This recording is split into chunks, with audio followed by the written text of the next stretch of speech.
Welcome back to our channel மாணக்கராசிரியர். இன்றைக்கி இந்த வீடியோவில் தமிழ்நாட்டில் டிஎன்பிஜிடிஆர்பி டிஎன் செட் தேர்வு குறித்து ஆசிரியர் தேர்வு வாரியம் ஒரு முக்கியமான அறிவிப்பு வந்து கொடுத்துருக்காங்க. இப்போ டிஎன் செட் வந்து பார்த்தீங்கன்னா கம்ப்ளீட் ஆகிடுச்சு. எக்ஸாமுக்கான ரிசல்ட் வந்து பார்த்தீங்கன்னா ரிலீஸ் பண்ணல. பிஜிடிஆர்பி எக்ஸாமினேஷன் அக்டோபர் மந்த்தில் வந்து பார்த்தீங்கன்னா 12ஆம் தேதி நடத்த போகிறாங்க. இப்போ இந்த எக்ஸாமுக்கு வந்து பார்த்தீங்கன்னா ரொம்ப முக்கியமானது அந்த பெஸ்டியம்னு வந்து சொல்லுவோம். தமிழ் மீடியத்தில் படித்தவங்களுக்கு தனியாக மார்க் கொடுக்குறாங்க, ரிசர்வேஷன் 1லேருந்து 12ஆம் வகுப்பு வரைக்கும். இது தொடர்பாக வந்து பார்த்திங்கன்னா ஆசிரியர் தேர்வு வாரியம் அவங்களுடைய அஃபிஷியல் வெப்சைட்டில் ஒரு போஸ்ட் வந்து போட்டிருக்காங்க. ஸோ இதில் பார்த்தீங்கன்னா ஒரு அப்டேட் தான்.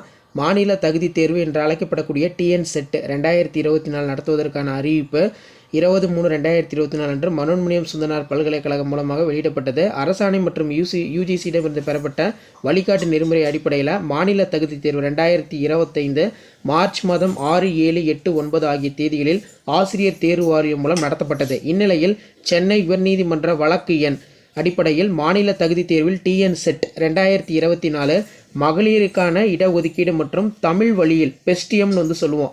ஸோ இது பயின்றோருக்கு இடஒதுக்கீடு அரசாணை நிலை ஏற்கனவே 163 நம்ம தமிழ்நாடு கவர்மெண்ட் வந்து பார்த்திங்கன்னா கேசட்டில் வந்து ரிலீஸ் பண்ணியிருந்தாங்க, உயர்கல்வித்துறை ஹையர் எஜுகேஷன் டிபார்ட்மெண்ட்.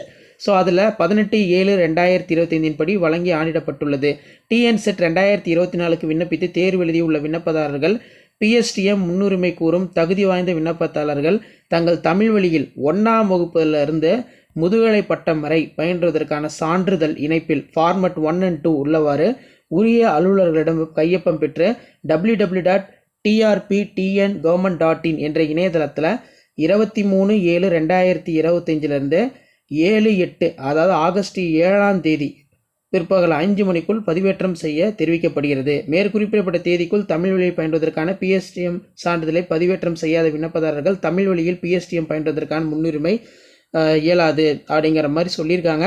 ஸோ கண்டிப்பாக எந்த எக்ஸாம் நீங்கள் அப்ளை பண்ணுற மாதிரி இருந்தாலும் தமிழ் மீடியம் படித்ததுக்கான அந்த சர்டிஃபிகேட் வாங்கிக்கோங்க. அதாவது ஃபஸ்ட்டு ஸ்டாண்டர்ட்லேருந்து முதுகலை படிப்பு வரைக்கும் நீங்கள் தமிழ் மீடியத்தில் படிச்சிருக்கணும். இதுக்கு வந்து உங்களுக்கு ரிசர்வேஷன் மார்க் வந்து பார்த்தீங்கன்னா கொடுப்பாங்க போட்டித் தேர்வில். ஸோ இதான் அப்டேட்டு. டிஆர்பி ரிலேட்டடாக டிஎன் செட் ரிலேட்டடாக அப்டேட் தெரிஞ்சுக்கிறதுக்கு மாணக்கராசி யூடியூப் சேனல் சப்ஸ்கிரைப் பண்ணி கீழே இருக்கிற பெல் ஐக்கானை ப்ரெஸ் பண்ணி ஆல் வைங்க. மறக்காத இந்த வீடியோ ஃப்ரெண்ட்ஸுக்கு ஃபார்வர்ட் பண்ணி பாருங்கள், யூஸ்ஃபுல்லாக இருக்கும். தேங்க்யூ.